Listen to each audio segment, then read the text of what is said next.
Hello guys, welcome back to my channel.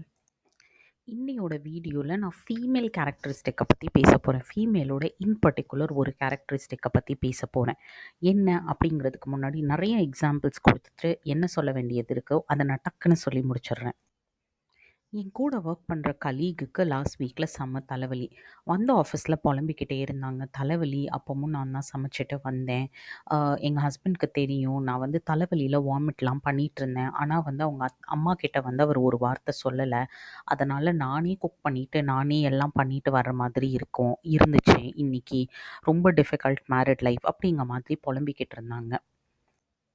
Recently I overheard one conversation. ஒரு பொண்ணு வந்து அவங்க கலீக்கிட்ட சொல்லிட்டு இருந்தது, லைக் நான் வந்து நிறைய ஒர்க் பண்ணேன், ஆனால் வந்து எனக்கு இன்க்ரிமெண்ட்ஸ் ஒழுங்காக தரலை அப்படிங்கிற மாதிரி. அதுக்கு அந்த ஃபஸ்ட்டு பொண்ணு சொல்லிச்சு, நீ நிறைய ஒர்க் பண்ணுவியே, லேட் நைட்ஸ்லலாம் லாகின் பண்ணி பேக்லாக்ஸ் கிளியர் பண்ணி கொடுப்பியே அப்படிங்கிற மாதிரி வந்து சொல்லிட்டு இருந்தாங்க. அதுக்கு இந்த பொண்ணு சொல்லிச்சு, ஆமாம், ஆனால் அதை நான் சொல்லக்கூடாது, அவருக்கே புரியணும், அதனால் நான் அதை அவர்கிட்ட சொல்லி காமிக்கலை அப்படிங்கிற மாதிரி. So this was the second example. அம்மாவோட ஃப்ரெண்டு ஒருத்தங்க ரீசெண்டாக அம்மா கிட்ட சொல்லிட்டு இருந்தாங்க, நான் வந்து வீட்டில் எல்லா வேலையும் நான் தான் செய்ய வேண்டியதாக இருக்குது, என் மருமக எதுவுமே செய்ய மாட்டேக்கா, அது வந்து என் பையனுக்கும் வந்து புரிய மாட்டேக்குது, என் பையன் வந்து கொஞ்சம் சொல்லுவான்னு நான் எக்ஸ்பெக்ட் பண்ணேன், பட் ஆனால் அவன் வந்து சொல்லவே இல்லை. ஃபைனலாக ஒரு எக்ஸாம்பிள். நான் வீட்டில் இருக்கிறேங்கிறதுனால என் ஹஸ்பண்ட் வந்து எனக்கு எதுவுமே வேலை இல்லைன்னு நினச்சிக்கிட்டு இருக்காரு. வீட்டுக்கு வந்ததுக்கப்புறம் உடனே டயர்டாக இருக்கேன் அப்படின்னு சொல்லிட்டு பெட்ரூம்க்கு போயிடுவார். என் குழந்தைங்கள் வந்து கண்டினியூஸாக வந்து என் கூட தான் இருக்கும். எனக்கு ரொம்ப டயரிங்காக இருக்கும் 2 குழந்தைங்களையும் பார்க்குறதுக்கு. ஏன் தான் அதை புரிஞ்சுக்க மாட்டேக்காரு அவருக்குன்னு தெரில. அவர் என்ன நினைக்கிறாருன்னா, ஆஃபீஸ் ஜாப் தான் ரொம்ப டயரிங் அப்படின்ட்டு. இந்த எல்லா எக்ஸாம்பிள்லேயும் உங்களுக்கு ஒரு விஷயம் காமனாக தெரிஞ்சதுன்னா என்ன, ஏன்பா நீங்கள் பேசலை அப்படிங்கிற மாதிரி உங்களுக்கு தோணுச்சுதா?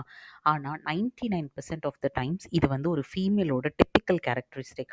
அவங்க வந்து அவங்களுக்காக ஸ்டாண்ட் எடுக்க மாட்டாங்க. அவங்க என்ன எக்ஸ்பெக்ட் பண்ணுவாங்கன்னா, எனக்காக என் பாஸ் பேசணும், எனக்காக என் ஹஸ்பண்ட் பேசணும், எனக்காக என் பையன் பேசணும், எனக்காக என் அப்பா பேசணும் அப்படிங்கிறது தான் நம்ம எதிர்பார்க்குறோமோ தவிர, நமக்காக நம்ம தான் ஸ்டாண்ட் எடுத்துக்கணும், நமக்கு ஒரு விஷயம் பிடிக்கலன்னா நம்ம தான் அதுக்காக பேசணும் அப்படிங்கிறதே வந்து நம்ம மறந்துடுறோம். ஐம் நாட் ப்ளேமிங், பட் நம்ம சொசைட்டி நம்மளை வந்து அந்த மாதிரி தான் வளர்த்துருக்கு. சொசைட்டியாக இருக்கட்டும், வீட்டில் அம்மா அப்பாவாக இருக்கட்டும், கொஞ்சம் பொறுத்துப்போ, தேவையில்லாமல் பேசாத, இந்த மாதிரி விஷயங்களை சொல்லி சொல்லி நம்மக்கிட்ட வளர்த்துருக்காங்க.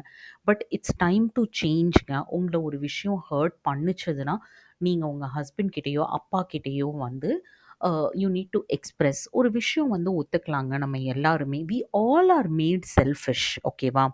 இதில் வந்து ஒரு சில எக்ஸப்ஷன்ஸ் இருக்க வாய்ப்பு இருக்குது. பட் நான் வந்து 100% நான் செல்ஃபிஷே இல்லை அப்படிங்கிற மாதிரி ஒரு கேரக்டரிஸ்டிக்காக ஒரு பர்சனாலிட்டியை நான் இது வரைக்கும் பார்த்ததே இல்லை என் லைஃப் டைமில்.